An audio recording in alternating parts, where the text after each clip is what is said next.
My wife's family pressured me to ditch the prenup after I became wealthy, so I laid down the law and refused to be their ATM. The man who used to be my father gave my son a rock inside an iPhone box for his birthday and said, "Only good boys get toys." Everyone in the room laughed, but 30 minutes later, there was only a stunned, horrified silence. "Go on, open it, buddy." The father's voice rang out with an exaggerated, almost cruel cheer as he slid the pristine white apple box across the polished dining room table toward my son, Leo. The whole living room, filled with aunts, uncles, and cousins, fell quiet in anticipation. Leo was absolutely beaming, his small 6-year-old fingers trembling with excitement as he carefully peeled back the festive wrapping paper. "Is it really an iPhone?" he whispered, his eyes wide with a hope that was almost painful to witness. "Open it and see," the father said, a smug, knowing smirk playing on his lips as he glanced at me. I should have known. I should have seen it coming. Leo lifted the lid of the box. His joyful, expectant smile froze on his face. Inside the pristine, white, custom-fitted interior of the box, nestled where a brand new phone should have been, was a jagged gray rock. Leo blinked at it, his young mind struggling to process the blatant cruelty of the joke. Is this a joke? The father leaned back in his chair, slapping his knee and laughing loudly, a booming, self-satisfied sound that filled the suddenly silent room. "Well," he said, his voice dripping with condescension, "only good boys get toys, isn't that right, Leo?" There was a beat of stunned silence. Then, like a contagion, the room erupted with laughter. My sister Clara cackled. My brother-in-law snorted, covering his mouth with his hand. Even my own mother, the mother, let out a soft, complicit chuckle. I didn't laugh. Leo didn't either. He was still staring at the rock, and slowly I saw the hot red flush of humiliation creep up his cheeks, the way his small shoulders sank in disappointment. He shoved the box away, not saying a single word, his silence more damning than any tantrum could have been. "Oh, come on," the father waved a dismissive hand. "It's just a bit of fun, a little prank." "Yeah, lighten up," my sister chimed in, her voice laced with amusement. "It's not like it's his real present or anything." My jaw clenched so tightly I felt a muscle jump. I knew with a certainty that was as cold and hard as the rock in that box that there wasn't a real present. This was it. This was the gift. "Wow," I said quietly, my voice a low, dangerous rumble. "You really outdid yourself this time." The father just shrugged, completely unrepentant. "Maybe next year he'll learn some respect for his elders." That was it. That was the moment something fundamental, something that had been cracked and stressed for years, finally shifted and broke inside of me. I glanced at Leo again, his head bowed, his eyes wet but his jaw set, refusing to give them the satisfaction of his tears. I looked around the room at my smug, grinning father, at the relatives who were still giggling amongst themselves. They had no idea what was coming, but 30 minutes later, they weren't laughing anymore. This was vintage father. Growing up, his abuse didn't come in the form of fists or yelling. It wore a suit and tie. It was quiet, insidious, a slow and steady erosion of my self-worth. "You're not like your brother," he'd say with a disappointed sigh when I brought home a B on a report card instead of a straight A. I spent years, my entire adolescence, trying to earn his approval, a single, genuine crumb of it. I built a successful company from scratch, and still, he called me lucky instead of smart, fortunate instead of hardworking. When I had Leo, a part of me, a naive, hopeful part, thought that might change things. It didn't. The father barely acknowledged his grandson. "Don't you think it's time to toughen him up a bit?" he said once, with a disgusted curl of his lip, when a 3-year-old Leo cried over a scraped knee. So when he handed my son a rock and laughed at his pain, something inside me finally, irrevocably snapped. "You know," I said, standing up slowly from my chair, my voice surprisingly calm, "all you've ever been is a coward in a cardigan." The laughter in the room died instantly. "You watch your mouth," the father sputtered, his face turning a blotchy red. "No, you watch yours," I said, my voice as cold and hard as steel. "You just publicly humiliated my 6-year-old son in front of the entire family. And for what? For a cheap laugh?" "I was just joking," he insisted, looking around the room for support. "You weren't joking, you were performing. This is what you do. You find someone smaller, weaker, more vulnerable than you, and you crush them with a smile on your face to make yourself feel big." I looked at Leo, then turned my gaze back to the now silent room. "You all saw it, you all watched him do it, and you laughed." I smiled then, but there was nothing kind or forgiving in it. You want to know what's really funny? I actually brought him an iPhone. A real one. It's in the car. A series of audible gasps rippled through the room. I walked out to my car, pulled out the actual sealed iPhone box from the glove compartment, and walked back in. I handed it to Leo. "This is for you, buddy, from me, because you are a good boy, and don't you ever let anyone, especially not him, tell you otherwise." He blinked up at me, his eyes wide, a single tear finally escaping and tracing a path through the grime on his cheek. "Thanks, Dad."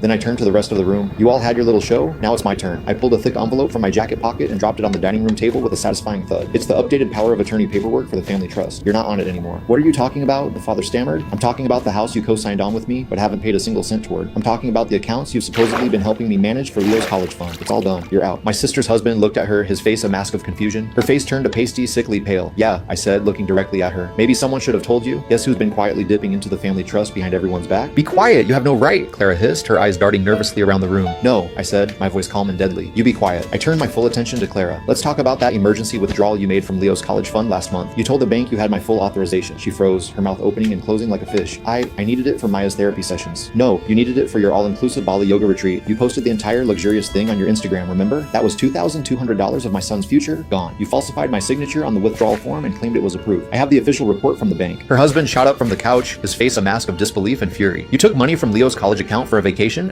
Now the mother, finally sensing the complete loss of control, tried to step in. "This is getting out of hand. This is a family matter." "No, Mom, what's out of hand is that the father has been using Leo's social security number to open lines of credit since he was 5 years old." The silence in the room was deafening, absolute. I dropped a thick manila folder onto the table on top of the power of attorney papers. 3 credit cards, all maxed out, all opened under my son's name and social security number. The father's face went ghost white. "You can't prove that. It's your word against mine." "Already did." The bank's fraud department was very interested and extremely helpful when they realized it was a minor's identity being systematically exploited. The father finally exploded, his carefully constructed facade of jovial patriarch crumbling into dust. You selfish, bitter little man. You're going to destroy this entire family because of a stupid rock in a box? I laughed, a real genuine laugh this time. No, I'm destroying the illusion. This family, as you call it, was broken a long time ago. I pulled out my phone. What are you doing now? The mother asked, her voice trembling. Just sending a digital copy of this entire folder to the attorney I hired last week. Also to the head of the fraud division at the bank. Oh, and to the appropriate child welfare agency. Just in case someone needs to ask a few questions about why my kid's identity was being systematically misused for financial gain. Clara shot up again, her eyes wild with panic. You're insane? You're actually insane. I looked right at her, my gaze unwavering. No, I'm just done. Leo, who had been standing silently by my side this whole time, took my hand. Can we go now, Dad? As we walked to the door, the father's voice, now hoarse with rage and desperation, rang out. If you walk out of here, don't you ever come back? I stopped at the threshold, turned around, and looked at him one last time. You already made that choice for me the second you laughed at my son's pain. I looked at the rest of the silent, shocked faces in the room. I'm not your punching bag. I'm not your backup wallet. And I am not your scapegoat anymore. I'm his father, and that's the only title I give a damn about. And we left. In the driveway, my son looked up at me, his small face serious and resolute, and said something I'll never ever forget. I'm glad you're my dad. The very next morning, my inbox pinged. The bank's investigation into the fraudulent use of my son's information was officially open. By 3 p.m. that afternoon, I got a call. Mr. Vance, this is Detective Eva Rostova with the Financial Crimes Division. We'd like to schedule a time for you to come in and give a formal statement regarding the alleged misuse of your son's identity. Within 48 hours, I had filed a comprehensive police report and submitted every single document I had. They thought I would let it slide, that I would swallow the pain and the humiliation like I always had. This time, I was turning that pain into ammunition. That Sunday, I received a formal threatening letter from my father's lawyer. They were threatening to file a complaint for damaging his character and causing him emotional distress. The sheer, unmitigated audacity of it almost made me laugh. I called my own lawyer. Let them try, she said with a grim chuckle. We have enough hard evidence to absolutely crush them in open court. The first court day was packed with family and a few curious members of the community. Clara looked like a ghost, her face pale and drawn. The father showed up in his best, most respectable blazer, attempting to project an air of wounded dignity. Their lawyer tried to paint the entire affair as a simple, unfortunate family misunderstanding. My lawyer, in response, presented a mountain of irrefutable financial evidence. The banker who had handled the falsified withdrawal testified under oath, and crystal clear surveillance footage from the bank showed Clara meticulously signing my name. She completely folded on the stand under cross-examination. Then came the father's moment of reckoning. Mr. Vance, my lawyer asked, her voice calm and even, did you or did you not open 3 separate credit cards using your grandson's name and social security information? He hesitated, looking for an escape hatch that wasn't there. I don't recall the specifics. That was the wrong answer. That was when I gave my lawyer the signal. She pulled out her phone and played a recorded voicemail he had left me 3 weeks earlier. A message I had saved. His voice, angry and dismissive, filled the silent courtroom. It's just some stupid cards. He's a kid. What's the big deal? You're making a mountain out of a molehill. The courtroom was completely silent. The final ruling was a swift and decisive victory. Clara was ordered to repay the $2,200 in full, plus significant fines and court costs. My father was heavily fined, placed under a formal ongoing investigation for financial exploitation on top of the established identity misuse, and the judge, in a stern and lengthy statement, recommended the case be forwarded to the district attorney's office for possible criminal charges. I was awarded $25,000 in damages. As we walked out of the courtroom, Clara chased me down in the hallway, her face a mask of venomous rage. You've destroyed this family, she hissed. No, I said, looking her directly in the eye. You all destroyed it a long time ago. I just exposed the rubble. It had been 3 months since the court case. I had focused all my energy on Leo, on building a real, safe, and happy life for us. The first crack in my resolve came from my mother. She called me at 6 a.m., her voice trembling and choked with tears. Your father, Julian, he's in the hospital, she said. He had a cardiac event last night. We can't afford the medical bills, please. He's asking for you. I said nothing. He regrets everything, she whispered desperately. I hung up the phone. A week later, I received a letter from my aunt with a small clipping from the local newspaper. Longtime Councilman Edward Vance hospitalized after recent health complications. The family is now reportedly struggling financially. Below the short article was a link to an online fundraising page. Goal, $40,000. Raised so far, $3,200. Days later, another call, this time from a blocked number. It was my father. Hey son, his voice was frail, a ghost of his former booming self. I don't sleep anymore. All I do is think about what I did to that boy, to Leo, the rock. I was being cruel. I know that now. I don't deserve your forgiveness, but I'm asking for it anyway. I didn't call him back. A week later, I saw them by pure chance in a strip mall parking lot. The father was in a wheelchair, looking pale and diminished, with the mother beside him. Clara was handing out flyers to passing shoppers. Help Edward Vance, a good man in need. Family matters most. Clara saw me and jogged over, her face a mask of desperate hope. You came. We were wrong, Julian. All of us. But we're still family, aren't we? No, I said, the word feeling final and true. We were a cult where love was always conditional and money was the only real currency. This isn't about money, she cried, gesturing to the flyer in her hand. Then why does your flyer have a QR code for donations and not a single genuine word of apology? She flinched as if I had struck her. I walked back to my car. Leo was in the passenger seat when Clara caught sight of him, her face lit up, and she raised her hand to wave. He didn't wave back. He just looked at her, at the woman who was his aunt, like she was a complete and total stranger. We drove away. In the rearview mirror, I saw the father struggling to stand, his hand reaching out as if to call me back, but I was already gone. That night, Leo and I sat on the couch with a big bowl of popcorn and a superhero movie. Do you miss them? I asked him quietly. He thought for a second, his small face serious. I miss who I thought they were, he said with a wisdom far beyond his years, but I'm really glad I've got you. He rested his head on my shoulder and the movie played on, a blur of color and sound. I put my arm around him and closed my eyes, and for the first time in my entire life, I wasn't the disappointment. I wasn't the failure. I was the dad who showed up, the one who said enough is enough, the one who finally, painfully broke the cycle. I didn't lose my family. I saved the only part of it that was ever worth saving and built a new one.